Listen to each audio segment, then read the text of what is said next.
All right. Well, a study recently came out in the UK that said breastfeeding for too long, so past the age of 2, could create some serious tooth decay in children.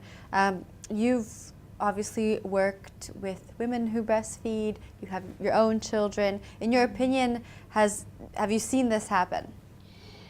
Not really. A lot of the mothers who breastfeed tend to also feed their children very healthily, so they're not giving them a lot of sugary treats. Yeah. And I had a look at the study that you're referring to, and it was done among a population of low socioeconomic families, and there was general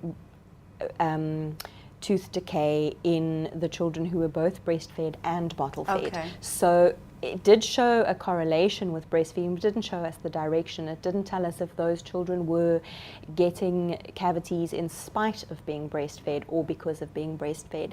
And it didn't control for teeth brushing, the quality of the dental care and the regularity of teeth cleaning, sugary foods, as well as bottles of sugary drinks given to both breastfeeding and bottle feeding children. And I then went and had a look on PubMed, which is a database of studies, and I just took the first 10 studies that related to breastfeeding and dental cavities. And what I saw there was that dental cavities were highest among children, regardless of how they were fed, when children's teeth were not brushed by the age of 1 year old, if they were given sugary treats more than 3 times a day, if they were given fizzy juice or fruit juice in a bottle instead of a cup, or they were given fizzy or fruit juice fairly regularly and it wasn't diluted, low socioeconomic status, poor access to dental health care, and mothers who had a low education level.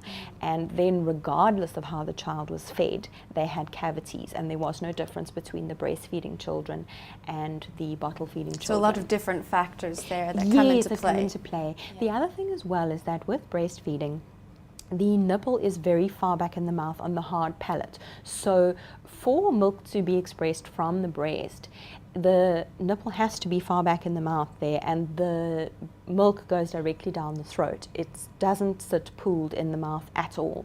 And for milk to be released, the baby has to actually press on there. So if the nipple is far forward in the mouth and baby is just playing with it and no milk comes out.